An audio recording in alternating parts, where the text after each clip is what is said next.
Hey everyone, welcome to another episode of Primetime Crime. I'm Lauren Conlin. I'm JARRETT Ferentino. And I guess this is our first virtual episode. Jarrett and I usually do it in person, but we're going to have a lot more virtual episodes because we are not in the same state. Go figure. That's right. Well, it's a different experience, but it's going to be as equally as entertaining, I hope.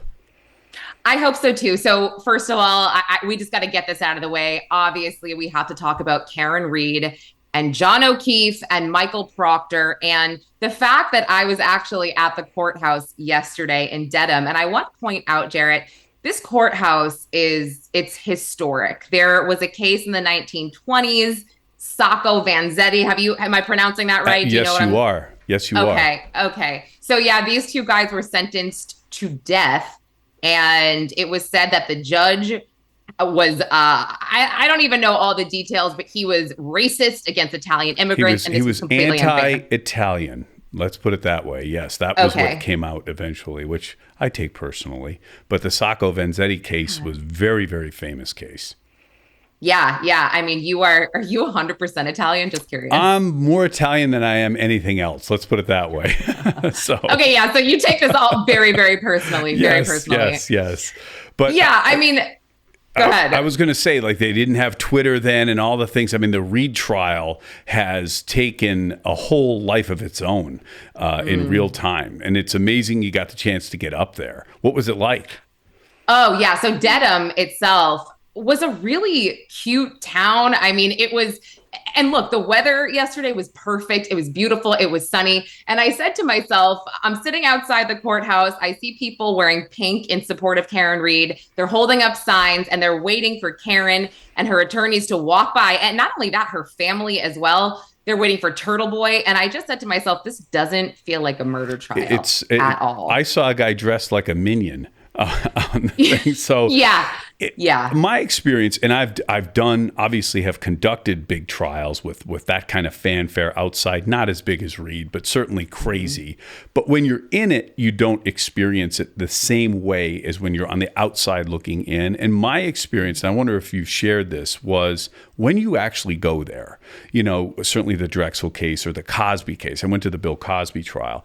It all seems smaller when you're there, and it seems so much more real, and the stakes so much higher when you can smell the room, feel the room, see the defendants and see everybody in person. It just feels, there's just like an authenticity to it that makes it feel smaller and less as big of a story when you're there intimately. Is that how you felt? Yeah, I mean, it was good to be there in person. It was good to see everybody. It was good to sort of size them up, if you will. And there's only 10 seats for media in the actual courtroom. It's super small. So I had to get permission to go to the, quote, media room, which might have been the most depressing room I've ever been in my life. I actually couldn't wait to get out of there. I was like, oh my gosh, it's where all the news stations stream all of the Zooms that we see, Boston 25, NBC, etc., Court TV, Law and Crime. And it was so silent. I mean, it was just like, I just want to get out of here. So I'm glad I went, but I don't really want to go back. Yeah, the behind the scenes stuff is unique too to see. And I just, the developments this week in that case, certainly we had an extensive discussion on will they or won't they call Proctor to the stand. And as I'm sure our informed viewers know, they called him. Yeah. And they can't uncall him at this point either. So.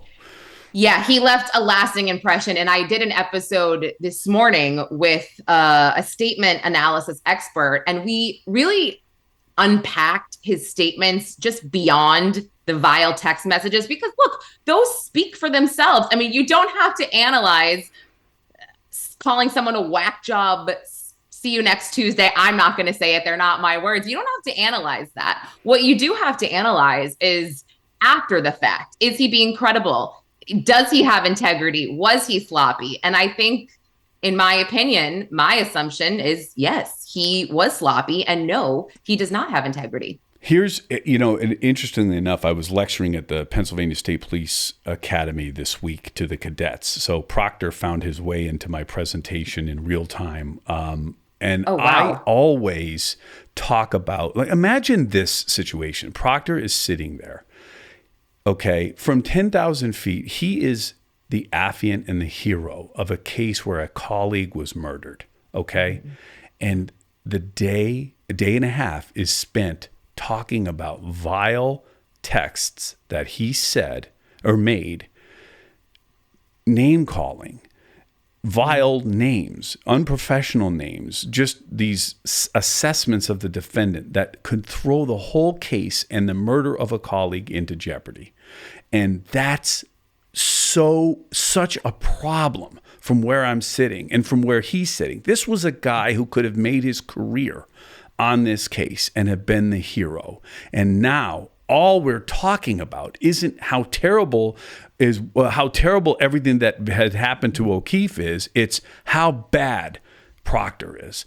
That's a problem. And when you're presenting a case and that's what we're talking about, I don't know how you unring that bell. It's awful. It's a horrible. And look, I've sent texts that I wouldn't want read out into the world. But I'm going to tell you something. When you're involved in a homicide investigation and you're on your phone texting your friends and name calling, that shouldn't be happening, because you have to understand, if you're any kind of professional, this stuff is subject to disclosure. You got to keep it rated PG if you can, and any statement that you make in writing about the defendant can make its way into that courtroom. And it did.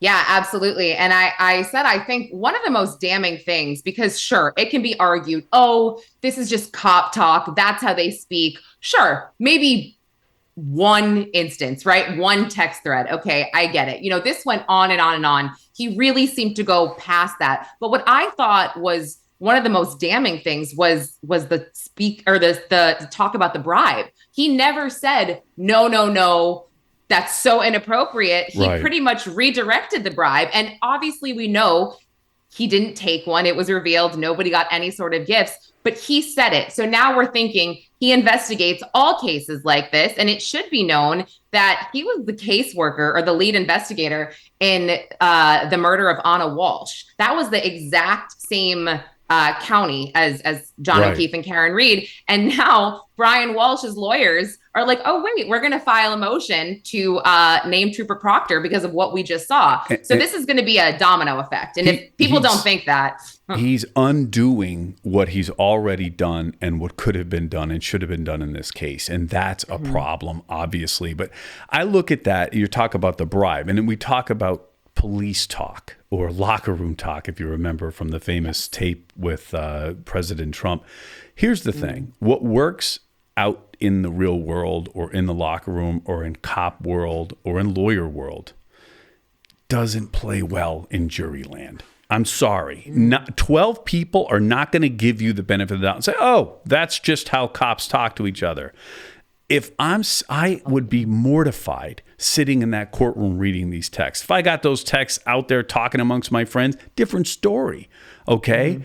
But the reality is, this is an environment where everybody's dressed up, everybody's professional, we have this decorum, and all of a sudden, we're using these terms. The things he said about Reed's physical or medical problems and things of that nature, it got really, really dark. And I think that they're going to be very difficult to get past. Now, you can spin them the other way. You can say, this is a cop who is so upset about the death of his colleague. He is lashing out at Karen Reed through his friends. He's saying, I feel this strongly about her because she took a colleague of mine away. And at the end of the day, it doesn't change the fact, like my answer, if I'm Proctor to all these questions was, yes, I felt very strongly because I believe your client killed John O'Keefe. So I'm gonna stop you, because sure, that could be the case. He had an opportunity to say that, and he did not take it. Right. He sat there and was like, yes, I made very regrettable statements. Well, why not just say, I thought she was a murderer and she murdered a brother in blue and I was upset. Nope, didn't say that. Right. Clearly he could have. That puts the sentiment and the emotion into context. It may not carry the day, but it gives something. I mean, right now they're just hanging out there. Like, where did some of this stuff come from? Yeah, and the picture stuff. It's just, I get it. You know, some people could look at this and say, hey, that's just how people text each other. But when you have a jury, you have quite a cross section of people, often elderly people, often you'll have religious people. You'll have people that don't live their life that way and certainly don't know how cops or lawyers or other people talk to one another in this way. It's just not going to play well. Yeah, there are 10 female jurors, I believe, and I'm sure the male jurors have daughters, perhaps, sisters, obviously mothers, wives. I mean, from what I was told by media in the courtroom, when that was going on and Alan Jackson had to say those things over and over, or he had to read them, I was told some of the female jurors, their face was like, you know, in their hands. They were taking notes, shaking their head. They were just totally disgusted. And something that happened yesterday that I want to point out is somebody from the lab came out and said that they're like 98% sure that John's DNA was found on the taillight. Keep in mind, there was never any blood found on the taillight, right? There was possibly a hair that I believe hasn't been determined to be his or even human yet, but there is most likely DNA. So Karen's outside the courthouse yesterday and a local reporter asked her about it. And what she said was, John's DNA is on John's clothes. This kind of set something off in my head. We've been discussing the fact that Proctor had the sweatshirt that John wore, the gray sweatshirt, in, I don't know if it was his car, in a bag, whatever. He did not turn that over until March. So we have that. And then we have this, and this is just kind of a side note. We've got that weird hole that we saw. It didn't make sense to me, a circular hole. And I don't know what or where that could have came from, but it confused me to no end that all of a sudden everyone's trying to piece together, well, he was hit by the car, the taillight ripped up his sweatshirt. Well, okay, Proctor had the sweatshirt. I'm not feeding a conspiracy, but It's something to think about. Well, sir, first of all, it's more than something to think about. You can just put that out there as a defense. It's like, well, wait, Mr. Proctor, you had possession of this sweatshirt, which means you had possession of O'Keefe's DNA on the sweatshirt. Now, the other thing is this: when the medical examination is done of John O'Keefe, his blood and certain bodily fluids are maintained and retained. So the police have possession of his DNA. That would be the known sample compared to anything found on the truck. But let me say this: that mistake, okay, coupled with the texts, take one thing all jurors will agree. We are going to hold law enforcement to a higher standard of professionalism. We're going to expect better of these witnesses. We're going to expect better of law enforcement investigating the death of a cop.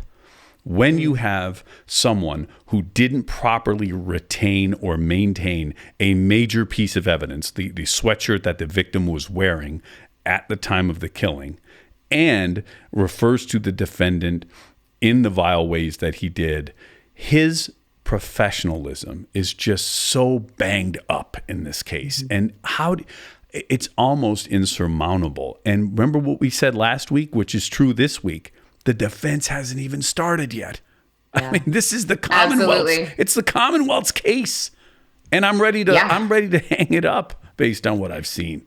Yeah, and I'm glad that you believe that, because the people that are so certain that she is guilty, or the people that are so certain that she's innocent, I mean, I'm fascinated by those people, because I'm just like, how do you know? How do you know either way? And the people that believe that she's innocent have been the first people to say, or I'm sorry, guilty. They've been like, oh, his texts don't matter. It doesn't make her any less guilty. It just means Proctor's an asshole. I'm like, I think these texts matter. And I think any professional would agree. They certainly don't help him. And I'm going to tell you, to those people who feel that strongly, and I don't want people to take this the wrong way, but they all think being right or the truth is what matters in there. And what matters in there is if the Commonwealth can prove their case beyond a reasonable doubt. Let's not forget Casey Anthony. And you said something last week that it's profound. You said he probably did it about someone else. We were talking about another case. Yeah, and David Swift. Yeah. Right. So and what happened there? But like we look at these cases as he probably did it. Okay, you can feel that way. That is not what has to be proven against Karen Read. You have to show beyond a reasonable doubt. That means, is it reasonable to think that the lead investigator who refers to her this way may put tunnel vision glasses on and only focus on her and not have properly considered his law enforcement colleagues as having some culpability here? Well, that's somewhat reasonable. Is it reasonable that someone holds a particular piece of evidence improperly and now wants us to rely on that in getting this to this burden? That's not reasonable either. All of a sudden, whether or not Karen Read did it is secondary to whether or not we're getting to that burden. And that's where we live in court world. Yeah. I mean, I'm not convinced that she did it. I'll be honest with you. I just have a lot of questions in terms of like, why did he have no broken bones if she backed into him at 50 miles per hour? I find that so hard to comprehend, even though I'm not a doctor or a medical expert, but there's just so many things that I'm like, how did nobody hear anything? How did he, I have questions. It's a wild case. And again, those questions that you're asking are the ones that we should be talking about, but they pale in comparison to this more dramatic, compelling story of a cover-up. And then we start throwing up, oh, by the way, this physically doesn't make sense. And now those jurors have a tremendous job ahead of them. And again, we don't even know. We're just reading the tea leaves based on the cross-examination where we think the defense is going. Just wait till their people start getting up. It's going to be a wild couple of weeks. I agree. And I think that the defense is going to fly through their case. And something that another attorney had brought up to me, he said something like, well, do you think that the defense had to push so hard in their opening statements about this conspiracy theory? Don't you think that the lack of police work and the terrible investigation would have been a defense or enough of a defense? And I thought that was interesting. But I also thought, they came up with this, or they've really honed in on this conspiracy and this frame job that I felt like they had to own it. Well, the conspiracy and lack of proper investigation, they coalesce together. If there's a conspiracy, you're going to do a bad job on the investigation. To me, the conspiracy is the story. That's the compelling nature of the story. And then it's supported by the fact that the conspiracy is so great, they didn't even care to do enough of a significant investigation because there was none, because their Read is not guilty. So it's all a house of cards. Like, if there's a conspiracy, the investigation isn't great. Like, honestly, the story here is, from the defense perspective, it's a cover-up. It's a conspiracy. As a result, they didn't do a proper investigation.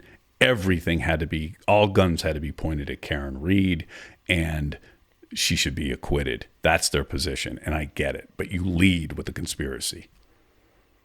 Okay. All right. That's interesting. Now, I want to ask you, are there any tactics that you use during cross-examination that are pretty much a sure thing to get somebody that is lying to slip up?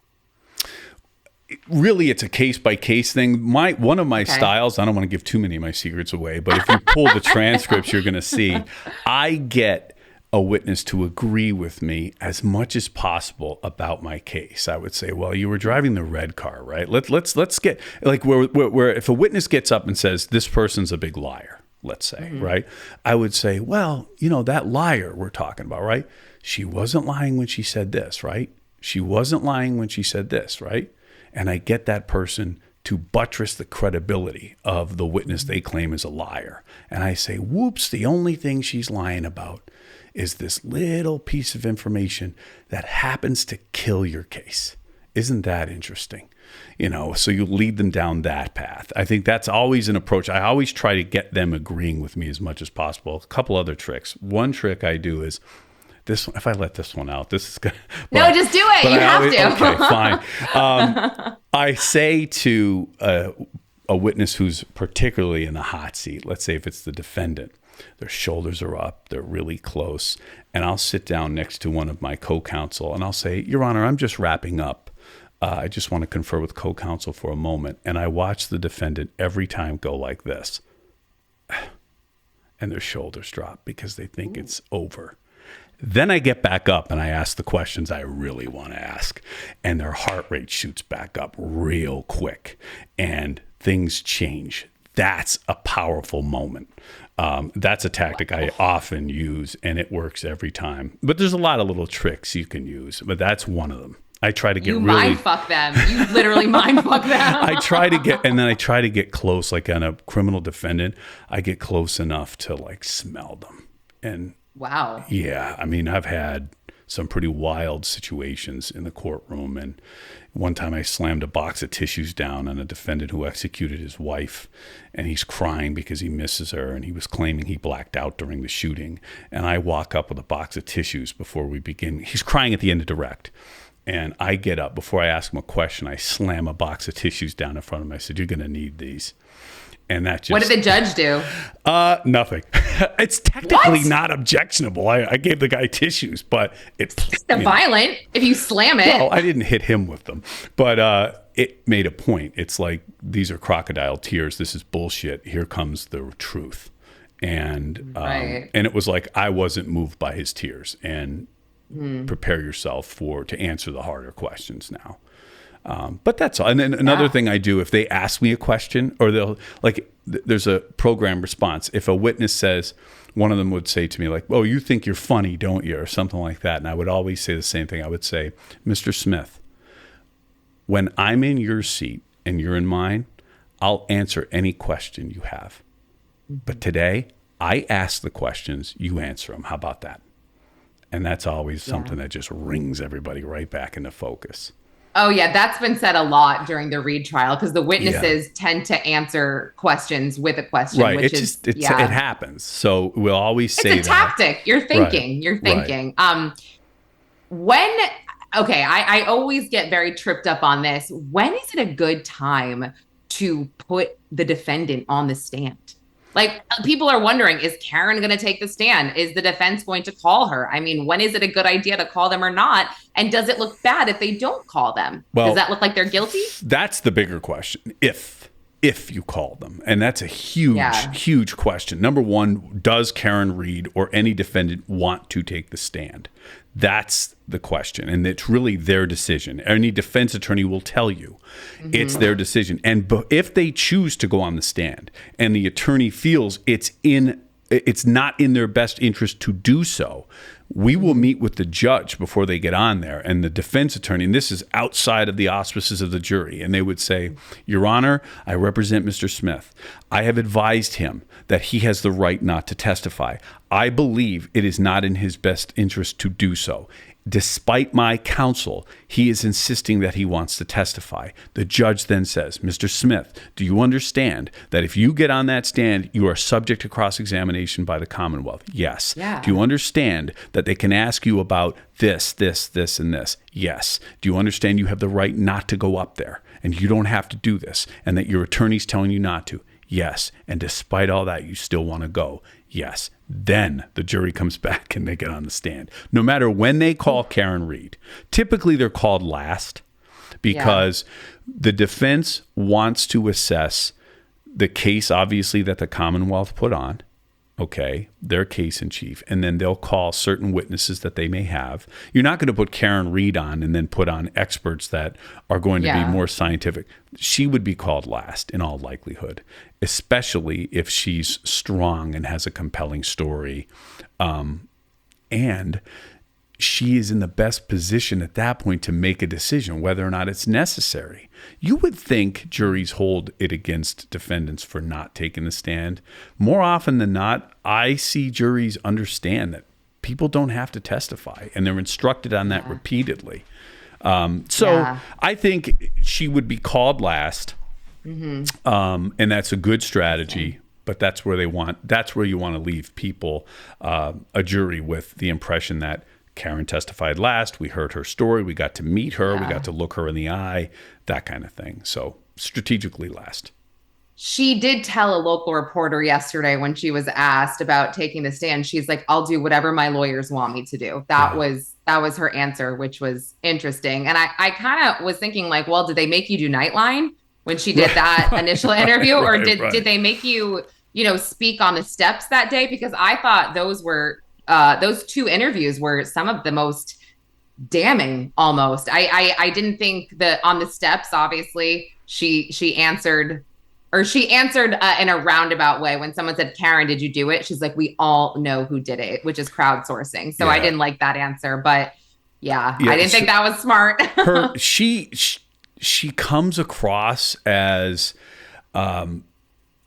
I would say this, like just watching her reactions in the courtroom, she's very expressive. So you're almost getting these nonverbal signals from Karen Read that are pretty compelling and clear, I think.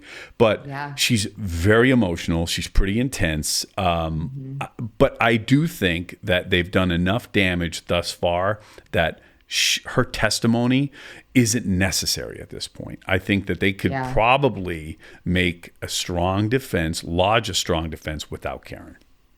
Yeah, and I think about the fact if she ever had to, I would not be worried about being cross-examined by Adam Lally. I would sleep through that. I would just be like, yeah, are you done? He's so. You can telegraph the questions. You know what they're going to ask her. They're going to ask her about her statements at the scene. They're going to ask her about pulling in the garage. So she's going to be well prepared in the event she does testify. I mean, that's the key. The key in these cases, if you're putting your client on, is having them prepared. You have to have them cross-examined in your offices, and you really have to ask them the tough questions. You really have to try to get a rise out of them because you have to keep them focused. You have to find a way. Like if Karen gets on the stand and she's angry or condescending or arrogant with the prosecution, that may not play well. If she gets on the stand and she's consistent and appropriately emotional and keeps her composure, that could help her. So it's going to be a game time decision, like so many in this case, like Colin Proctor, I think. Michael, you said Colin. I'm oh no, I meant like calling Proctor. Oh, sorry. Okay, you got it. You corrected me. I said, so it's a game time decision, like calling Proctor was. Yeah, that's what I mean. Okay, fine. You didn't make a mistake, but don't worry. See, if I will we were be in here person, when you do. you would have got that.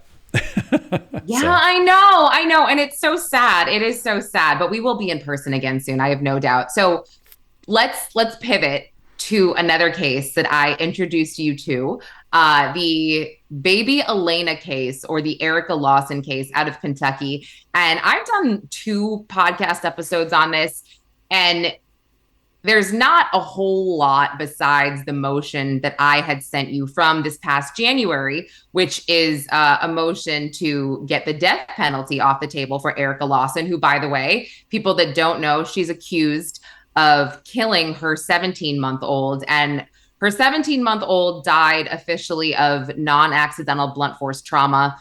The non-accidental part, I'm just like, obviously it's isn't that weird that they add that in there? Why do they do that, by the way?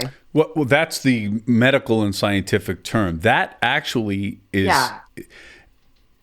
it encompasses a couple different causes and manners of death there. Like non-accidental blunt force trauma, I've seen in shaken baby type cases as well. That's what they used to call it, shaken baby. And I'm not suggesting the Lawson case is shaken baby. There's some other things you and I need to talk about there as far as what's out in the world on the Lawson case. But that's what it is. It's a scientific term. It changed several years ago from the shaken baby case because there is a cocktail of symptoms that are seen on a child that dies through non-accidental blunt force trauma that do not exist in the real world naturally, but for the introduction of some kind of an acceleration, deceleration force or a shaking and slam force. And I've done a lot of these cases, like typically in a case where you have shaken baby, for example, you have a swollen brain in the fontanelle of the child. You have burst capillaries in their eyes. You have what are called pivot or gripping points for the assailant, black and blue marks on a limb that they use to shake the child. And then you would have an impact point. Oftentimes a child is shaken and slammed, and you would have that slamming. So that panoply of symptoms is referred to not just as shaken baby, but non-accidental blunt force trauma. And all of those things factor into it. It's not clear, though, that that's what happened in Lawson's case, because if you look at the additional charges, there appears to be a prolonged period of neglect. And when you have that, what ultimately killed the baby really has to be borne out in expert testimony that we don't have yet. Yeah. And I guess I was just curious because I was like, well, she's essentially being charged with murder. Of course, it's non-accidental if you're being charged with murder, but whatever. So the prolonged period, I believe, was 27 days, which I don't think is that long. If you look at pictures of the baby, who's adorable, she's always in bows and she appears to be well fed, and she looks like a happy toddler. Again, Erica Lawson at the time, and this occurred last summer. It was July 2023, and Erica was charged and booked in I believe August, or maybe she was indicted in August. I'm not certain, but she was said to be using drugs. She's 21 years old. She already had another child, which I learned by looking at her Instagram. And looking at her Instagram, she seemed to be very into her children at that point. And it seems to me that drugs took over somehow. And then she wound up in this position where there was a 27-day period where she neglected her child. So so 27 days in the life of a 17-month-old is an eternity. Yeah. So, so 27 days, let's start there. And I know you're saying you're looking at the lifespan of the child. And is it possible that the baby was cared for 16 months and just had a bad run in month 17? Which I'm not excusing, by the way. I'm not excusing that. Yeah. And I had a case where the mom kept saying, like, well, I fed the baby the day before. I'm like, we're not squirrels. We don't get credit for feeding your kid the day before and then not checking on the child for 24 hours. So let me say this. You're looking at this through Instagram, so let this be a warning to our listeners and viewers. The world people show them, the lives people show themselves on Instagram and Facebook aren't always the way they seem. So 100%. So have you found that? Particularly in these cases? So I have. You're right. So, but 27 days is a long time. It sounds like Lawson was on a bender where she was just using over and over again, incapacitated to the point where she was not providing basic care for her baby. That's not where this case ends, though. That's essentially where the table was set for the pattern of abuse that occurred over that period. And it's significant that we're talking about a period of time of 27 days, because if the child was shaken and killed on day 27, that pattern over the 27 days wouldn't necessarily come in. However, if you charge a course of conduct, okay, like the treadmill case, you can talk about events leading up to the ultimate day. And that's a tactic of the Commonwealth and justifies bringing in all of that evidence. So there's very little out there about this case, but you and I reviewed a motion with a lot of attachments that if you read the tea leaves here, this is a case where it's going to be explosive, I think. Yeah. And I think a lot of it is unclear at this point, because somehow throughout all of this, and again, it was Erica Lawson's brother who went to police saying he noticed burn marks on the baby. He noticed things and he was concerned. And then all of a sudden, social media kind of spiraled this into, oh, Erica Lawson pimped out her baby.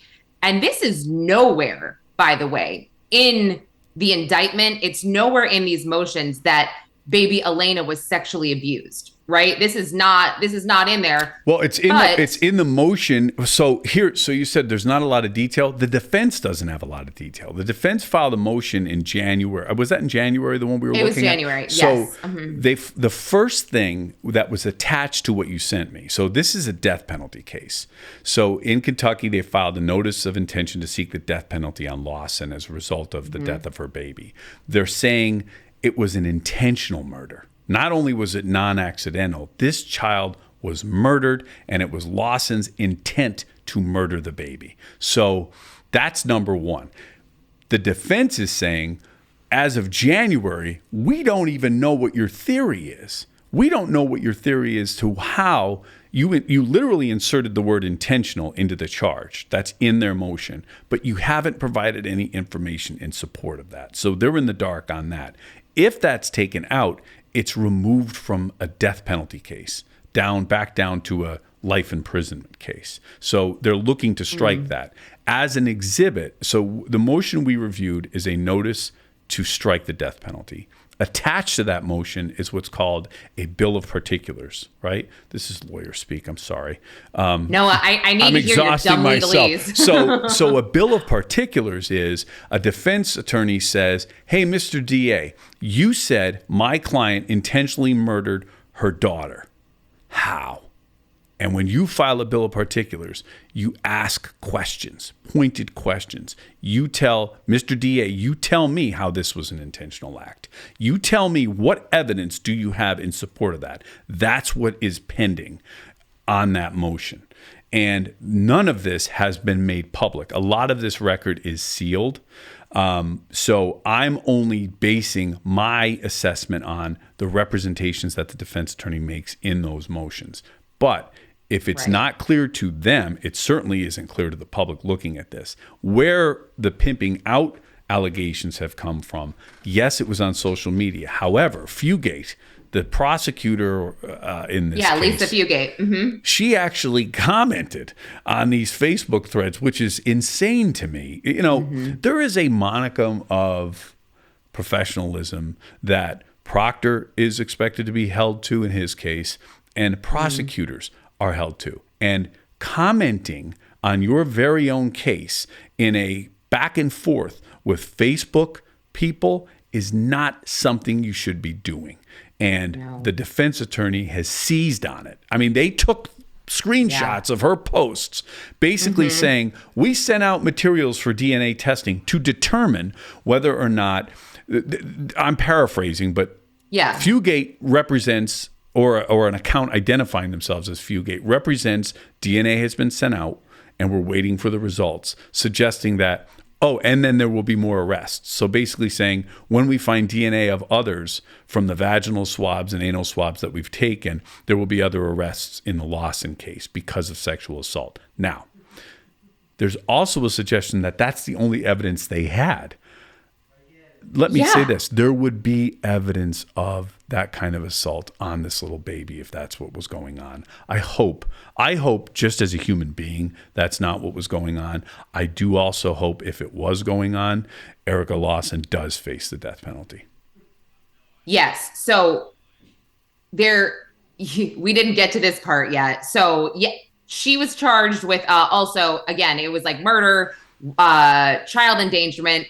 But again, there was no sexual assault on the indictment, which is why I was like, well, then where is this all coming from? Well, she is I don't charged understand. Now, Lauren, on count 2, if you read count 2, she's charged with essentially you could read count 2 as allowing another to abuse the child. It's like the presence of a third party there. Doesn't say sexual abuse. So that's part of what the defense is trying to get. So there's that vague accusation in count, I think it's count 2. Count 1 is the murder. Count 2 is essentially allowing for that abuse to occur. Well, you don't charge an abuser with allowing abuse to occur if they're the abuser. That typically would suggest to me that there's the presence of a third party. That is actually helpful to know, because I was just curious about that. And you're absolutely right. So let's go back. When Lisa Fugate actually said we're waiting for DNA results to come back, I cross-checked the dates. They had already had the DNA results back. And those results came back as no male DNA was found on baby Elena. Now, whether or not that means that abuse occurred at one point and she was showered, bathed, I don't really know. I did come across a forensic of baby Elena from the Knoxville Children's Hospital. And this was on TikTok, so I don't know the validity of it. But it said that baby Elena had anal trauma. But it didn't really go into detail, but that was it. The other thing is that 2 of the tests, I guess, I don't know if they came back inconclusive, but I think it was maybe a cheek swab, and it was just the entire assault kit in general. They were hanging on to that to make further determinations. So I did see there was a buccal swab, which would be the inside of her cheek. Right. But again, Fugate never referenced anal trauma. What a horrible situation. I know. But it sounded like she was pinning everything or the existence of that kind of an assault on the presence of DNA, which would be curious to me. And certainly without having all that information, it's hard. We're really just speculating. But I would imagine if Fugate takes the time to make that post, she's saying there's indication that that's occurred and we're waiting DNA results. Now, like you said, this was August. She had that information and didn't turn it over to the defense at that point. She didn't. Absence of evidence is not necessarily evidence of absence, but when you get a negative result on DNA, that needs to be turned over to the defense. And it took some time till they had them. And that's part of the motion as well. Yeah, and I also want to point out that the FBI is involved with this. I mean, the Middlesboro, Kentucky police have stated they're working with the FBI. And I saw this Facebook post the other day where somebody posted a picture of just a young man, and they said they're looking for this guy. And this has been something that I've thought about here. Erica Lawson, you're facing the death penalty. Do you want to sit there and tell me that she's like part of the Colombo crime family and she's just not going to rat on any of these men? That, I mean, the Colombo family had some rats too. But you know what I'm saying, where I'm like, this 21-year-old chick is going to be like, no, I'm not telling on anybody. Right. What? Well, you're facing death. I mean, here's why. I think if her motivation there isn't necessarily just protection of that witness, it's if she tells, she's telling on herself. So think about it. If she says this person abused my baby and I knew it, she's admitting it and that she let it happen, which is a problem. And the fact that she's been quiet for so long, I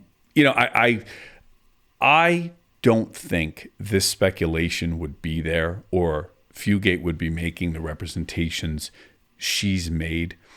Where there's smoke, there's fire. If there's at least smoke here for that, I would hope a prosecutor wouldn't kind of promise or suggest that kind of evidence or information exists and then fail to deliver on it. I mean, her obligation at this point is for justice for baby Elena and to get anybody. And if it did happen, believe me, I'd be honored to fly into Kentucky and do it to personally prosecute the case. But it's not, we are in no position to say whether or not it's actually happened or whether or not this was just social media and the wheels fell off on someone just saying, hey, I know Erica, I know this was happening, and then people just took it as gospel. Who knows? But looking at the defense motion, it seems like there's something to this, at least in the banter back and forth between the prosecution and the defense. So we await. We're certainly going to continue to talk about this. This is a horrific case. Horrific. It is. And I agree. If this is in fact true, I'll go down there and kick her ass myself. I really will. Good. But you saw, I emailed her defense attorney because I was like, I'm trying to cover this in an ethical and respectful manner, and I'm just having a lot of trouble here. Can you help me out? And he's like, no. Well, he's like, I can't help you. His response was quite tempered, but do cover this with ethics. Yeah, I like that. I liked that. Yeah. He's like, just look at the evidence. He's like, look at the evidence I'm like, but there is none. What so evidence? What am I looking at? Yeah. Right. But I'll tell you, just looking at his particular motions, he's in the right place. he's looking at this from the right. If everything he's saying in those motions is true, Fugate's got to get that information over to them. And I could imagine they're going to be forced to respond to that bill of particulars. And I hope they have good answers to those things. Look, I think Lawson's got problems. Whether or not she's ultimately going to be put to death is a larger question. But I think there's enough here. Mom, ultimately the buck stops with mom. If there's a pattern of abuse for 27 days, it's inexcusable. There will be a finding against her. It's just a matter of what level at that point. I agree. And I wondered just about her in general. And I could have sworn when you go down the path that she went down, and I guess this sounds really judgmental, and I'm just going to go and say it anyway. But, she had 2 kids essentially before the age of 20 years old. She was addicted to drugs. She just seemed to be, in and out of these drug dens. And she's got a really good defense attorney. I wonder if her family had money, where she comes from, because I was shocked. I was like, I thought she was going to get a public defender. Well, there are many public defenders that are excellent, and you can't. I've gone, some of the best lawyers I've gone against in my career are public defenders. So, and more often than not, people are represented by the public defender's office. However, when you file notice of intent to seek death, here's the other thing. People may not like to hear this. If you file, like Kohlberger's represented by a public defender, but it's a death penalty case. So you have to meet certain criteria, and to be even defending someone whose life hangs in the balance, you have to have, and every state isn't uniform. I don't know what the rules of Kentucky are. I do know there is a rule that typically you have to have a certain number of years of experience, certain number of trials under your belt, and a training and essentially a certification in death penalty cases. You have to be what we call in the business death certified. To be death certified, you gotta have really, you have to have the chops to get into that courtroom and fight the biggest cases. So you're going to see only the best of the best defend death penalty cases, and typically only the best of the best prosecutors pursue death penalty cases. But wait, I have a question then. Okay. How did Ted Bundy defend himself in this death penalty case? Well, that rule, that is the rule, death certification. Oh, I tricked you up. Wait, now let me say, I do know the answer. So okay. You always have the right to represent yourself, okay, even in a death penalty case. So that rule, though, that uniform rule across the country, kind of came onto the scene post Ted Bundy. So it's I would say over the last 15 years, certainly since I've been doing death penalty cases, and I'm death certified, or I was. I don't know if I am at the moment because I haven't taken the class again. But you go on a list. So like I was literally one of the only people qualified to defend one of the cases I was prosecuting at one point. But oh wow! So what I think it's really just it's been a long road of people finding a way either to get rid of the death penalty, to allow for folks that, as a DA, that's a big decision you make. Am I going to seek the death penalty? Because I know the following things are going to be happening.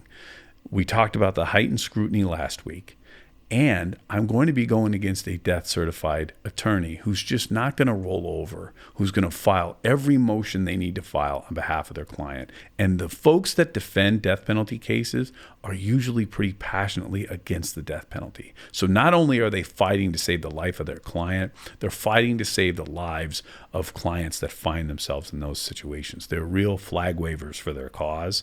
And I respect that. I don't always agree with it.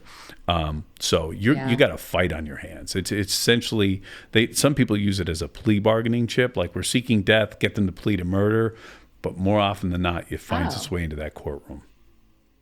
You as a prosecutor, how do you feel about the death penalty now versus how you felt about it then?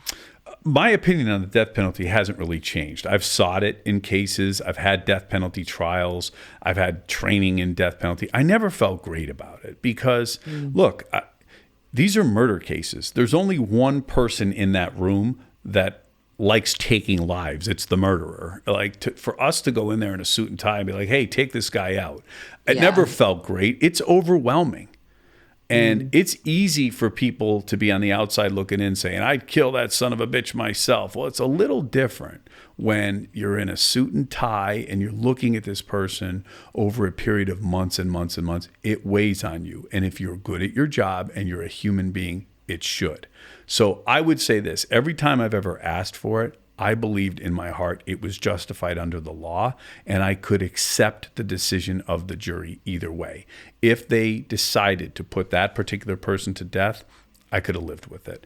But I don't feel great about it. I'm not a crusader for the death penalty. I think it's important that it exists, and it does have somewhat of a deterrent effect. But at the same time, I would not want to be a part of the prosecution of an innocent person that is ultimately put to death. I think as a people, we're better, and we have a way to punish people short of death by just putting people in jail for the rest of their lives is pretty good. I know people say, oh, they got 3 meals a day. Jail's not a fun place, no matter what you think, particularly state prisons. So that's a great point. And I don't really know how I feel about the death penalty sometimes. I can never say conclusively I'm for it or against it. I think that it's a personal thing. And obviously I'm not a lawyer or a prosecutor. And so I can't speak, to that level. But I think when it comes down to it, if someone did harm a family member of mine, would I feel differently? Would I want them to get gassed? Would I want them to, go in front of this firing squad? Right. Maybe I would. Or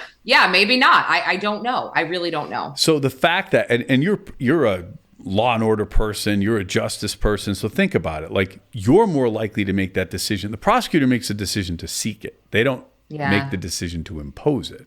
So a person like yourself, a mom, a wife, a journalist, like you're in a position where you may, as a juror, be asked to make that call. And you're saying to yourself, I don't know if I can do it. There are a lot of people that have real religious hangups over it. Like in northeastern Pennsylvania, where I spent the majority of my career, God's pretty big here, and religion is pretty big here. We're not the Bible Belt, but it's a predominantly Roman Catholic and Protestant community who have their own thoughts and teachings on the death penalty. So one of the questions we ask a prospective juror is, do you have any religious or political beliefs that would inhibit your ability to serve as a juror in a case, period? If it's a death penalty case, you ask that person individually. You would say, Mrs. Jones, do you have a religious objection to the death penalty? And they would say, well, it's against the teachings of the Roman Catholic Church. And you would say, okay, fair enough.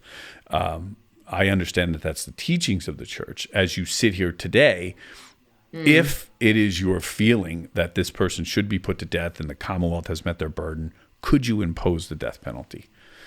And if that person says, I probably could, then they're safe as far as their ability to be a juror. If that person says, I don't know that I can live with that, or I can square that with God or my religious beliefs, that person would be stricken for cause. You would delve in a little deeper and say, well, how long have you harbored this belief, or things of that nature? But chances are that person's going. Yeah, that's so interesting. And I go back and forth, and I think that it's just a personal feeling. And I think that it's hard, just as a civilian, let's say, to make any type of assumption on that or decision on that. But let's round this show out with talking about Diddy. It's been quiet lately. At least we're back in the entertainment world. This has been right. We were in some dark areas today. I know, and this is still dark. I want to say it's dark, obviously, since we've seen video evidence of what this animal is capable of. And we know that the plaintiffs are going to go in front of a New York grand jury very soon. And I believe there might be 3 or 4 that are going in front of the grand jury to start. I know there are about 7 lawsuits directly related to Diddy, and then 1 for his son, which he is named in. But how do you see this going when a lot of this happened, over 20 years ago? Well, it's not going anywhere good for Diddy. So what's happening right now, the grand jury, for those of you that don't know, is a secretive proceeding. Essentially, there is a jury, much like a courtroom typical trial jury, impaneled. And a prosecutor, an investigating grand jury, they're bringing folks in, and under oath, they're providing testimony, in all likelihood, against P. Diddy, and saying, these are the kind of things that have gone on. And he's under investigation through the Department of Homeland Security and other federal agencies for sex trafficking, amongst other things. So if you look at that video, though, you're close in age to me. You're younger than me, much younger than me, I guess. But P. Diddy has been in our lives since 1999, I think, is kind of when he came on. No, right? Before. I was going to say 97 or 98, I think. About the Benjamins. Is it that? So since the 1990s, he has been on the scene, okay? He really broke out in 99, I think, that's more when he became just a household name. I mean, this guy hosted Live with Regis and Kathy Lee. I mean, he was... Making the Band. Remember Making the Band? God, I love that show. I think he was held on this pedestal, but he's had problems every decade. There's been some issue that's popped up. And the situation now, Lauren, if you look at it, the investigators are building, even if it's not real, almost like a model hierarchy of his organization with him at the top. And they're looking at who were the bodyguards he used, who were his runners, who were the people that he was associated with over all these periods of times. And they're analyzing phone records, they're analyzing financial transactions, and they're building this hierarchy chart of his organization. And why they do that is it helps tell the story in their mind, and they know who to go after. If P. Diddy's at the top, he's the target. Who in this structure is going to allow us to build a case against the top? And you start going after particular people on smaller charges, drug dealing charges, which they've already started to do. Associates of Diddy's are now under indictment. That's bad news for Diddy, because now his colleagues have motivation to provide information against him, his most trusted people. And the things that are being speculated about, I mean, there's some wild shit coming out. That video, though, I looked at that video, and I always try to look at things and say, oh, well, why is this so terrible, other than he's assaulting her? Yeah. It's because they're in a hallway. Imagine what was going on behind the closed doors. If he's doing that and is that out of control in a hallway, what's he doing at his house? What's he doing in the hotel room? And here's what hurts the most about something like that. I would say hurts. I would say is so difficult to get your head around. Here's someone you think you know. Here's someone you've come to just kind of live with in your music world, in your entertainment world.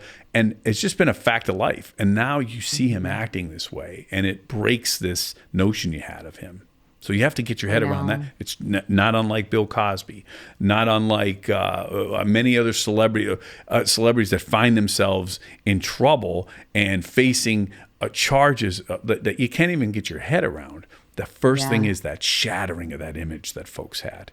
He dated J-Lo, and all the situation. There was a shooting around them. That was in 1999, the shooting in New York. Yeah. The one with Shine. Yeah, with Shine, who's now in Brazil. Prison. Is Shine he's in Belize. He's like a political, a house of he's I don't even know, a congressman or something. But Kathy settled, obviously, with him the day after her lawsuit became public. And I want to assume that his attorneys put something in place, like an NDA or something. I don't know. So is she going to be able to testify in any of this? Is she going to be able to tell her story? Are they going to be able to use this in court, even though we all know about it? But, is this admissible? You mean like the NDA that Stormy Daniels signed?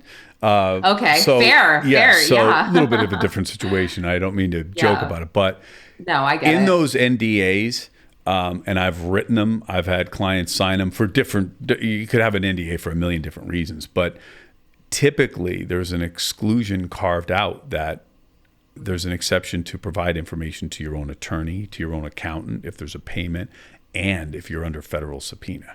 So Oh she is boy. not likely to be able to hold up that NDA. That NDA isn't the Fifth Amendment. That NDA isn't a Yeah. constitutional right. At that point, it's like, to hell with the NDA. This is the feds asking the question. So True. and the law does not favor agreements that limit your constitutional rights. There's always these carve outs, like if you resolve a case with an employer, for example, you can waive all these rights under the sun, but they don't want you waiving certain harassment rights or certain claims under some federal acts, because these are important rights. They don't want people to give them up when they're given a check. Yeah. So in the NDA, I think they're going to be able to overcome that with a federal subpoena to a grand jury. Yeah, and I hope, because in Cassie's lawsuit specifically, and you know what, there's a couple, I read through every single lawsuit in detail. I really do. I know these very well. Doesn't paint a very good picture of Diddy, does it? Oh my gosh, it actually breaks my heart, and it kind of frightened me as a female. I was like, all of these situations sound so horrible, especially. Or men. There's men that are afraid of this guy for different. Oh yeah, reasons. no, 100%, 100%. And alleged proclivities too. So. Oh yeah, no, definitely. But I guess it's upsetting. You peel back all these layers. It's upsetting on so many levels, but I know what it's like to work hard and want something in your career so badly, and then to be put in these positions like Cassie, where they say, well, if you don't come back, we're not going to release your single. And Diddy has people in his, at his company saying this. He has just everybody threatening her. If she doesn't come back and she doesn't comply, your career is over. And I feel for her with that. And in addition to everything she experienced, but there are bodyguards, drivers who witnessed him kicking the living hell out of her, like in an SUV coming back from the club. She's in on one side, he's on the other side, and he's kicking her in the head, and he's stomping her head. And one of the bodyguards, or the driver, had to get out and kind of pull him off of her. You have to wonder, are they going to be called to testify? Are they going to have to go up and just sort of sell him out after keeping his secrets for so long? You could take it to the bank. One of those guys is going to have to. One of those guys will be on that stand, if not multiple. So yeah, I think, because inevitably, if he trusts them enough to, and he's only accused of that conduct, right? I mean, we don't have a video of that. So if he trusts them enough to act that way in front of them, then those are people you would have currying drugs for you, knowledgeable about your financial transactions and things of that nature. They're going to have a treasure trove of information in all likelihood. But you raise a good point too. Like, people may look at this and judge her and say, hey, look, this was her wanting. There was a bargain for exchange here. It's like, you get involved with this guy because you want to advance your career, and you stay because they're not going to release your single. That's the same pattern we saw with Weinstein. It's the same pattern we saw with Cosby. It's the same pattern that's been going on in Hollywood since they had silent pictures and young starlets in them. I mean, this has Fox been Fox News as well. There's something to this, okay? There is this, but what you often look at in sexual assault cases is the power dynamic.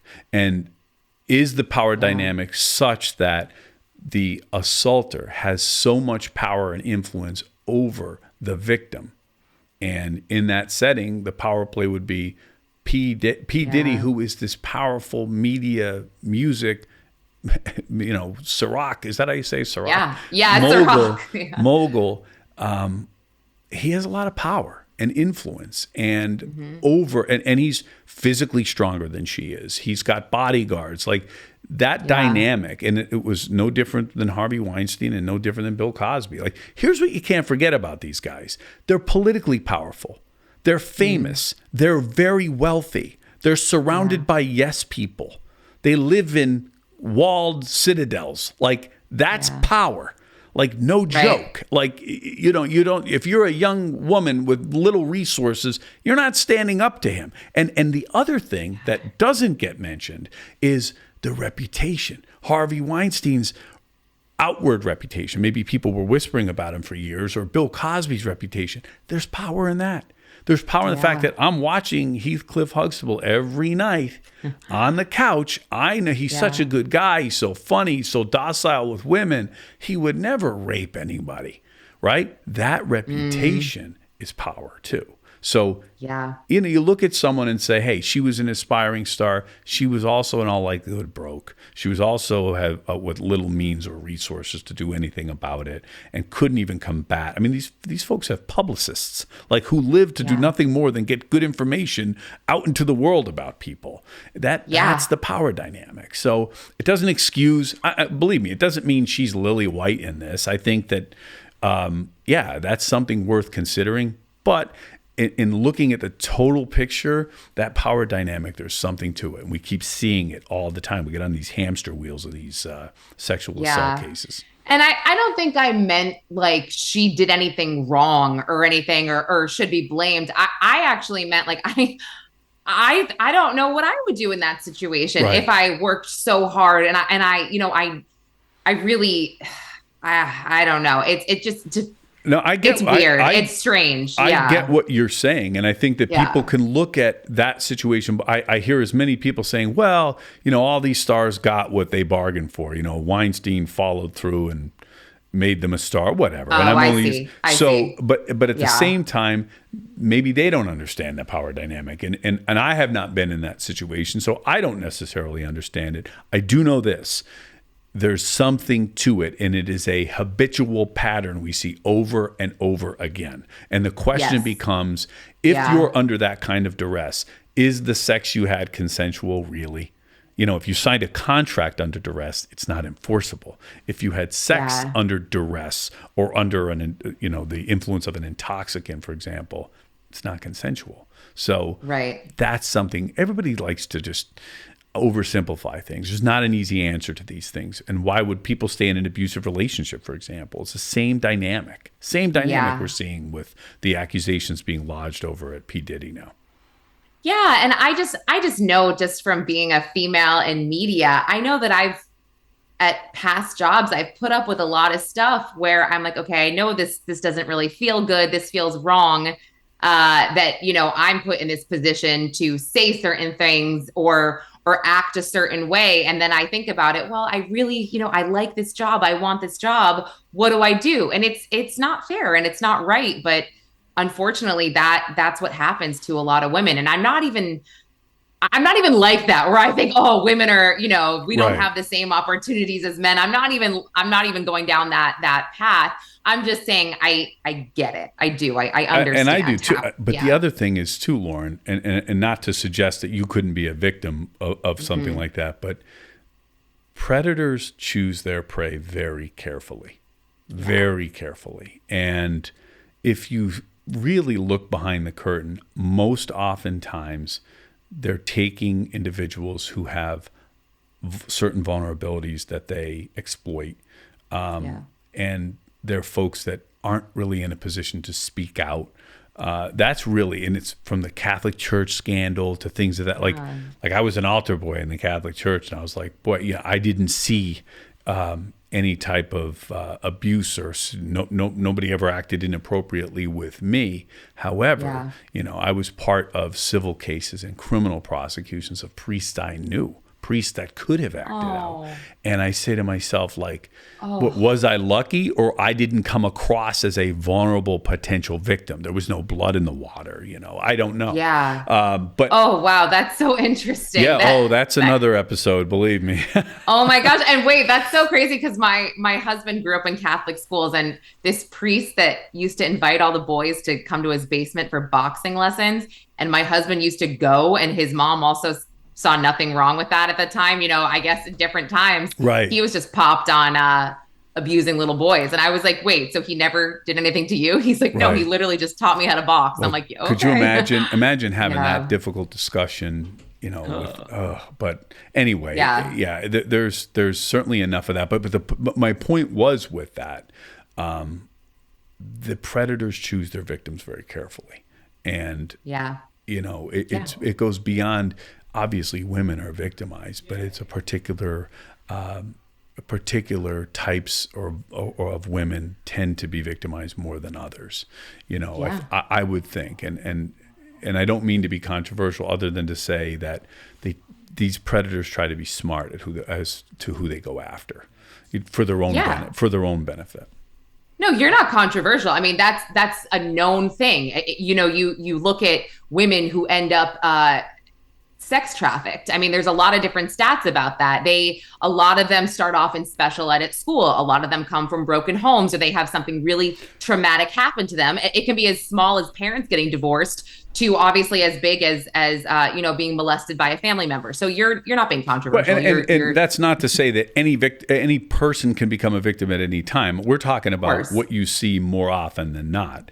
And yes. So, but anyway, I think that P. Diddy and the way he appears to have been living his life and operating this is the beginning of the end. I think that this is not going to go well for him long term. And people will say, well, nothing's come out yet. It's moving forward. I mean, when grand juries are impaneled and there's witnesses providing information, that is to an end. Something is coming. Yeah, I agree. And let's not forget, he's also accused of planning a hit on Tupac. And Keefy D is, I think his trial's in November, and he's going to come out and say that. And allegedly there's some recording. So that's I guess another we'll have episode to wait and too. see. We have a lot of work ahead of us. Yeah, we do. We do. Well, hopefully people stick around to hear what we will be uncovering and what we will be covering in general. But this has been such a blast. I invited people to tell me if they didn't like it. I didn't get any of those notes. So, oh, that's good. That's that's great. A start. But whether they do or they don't, we're going to keep doing it. So it's great to see you. We'll see you again soon. And we have a lot more to dig in. We'll have a Karen Reed update. Yes, absolutely. Thanks, Jarrett. Thanks.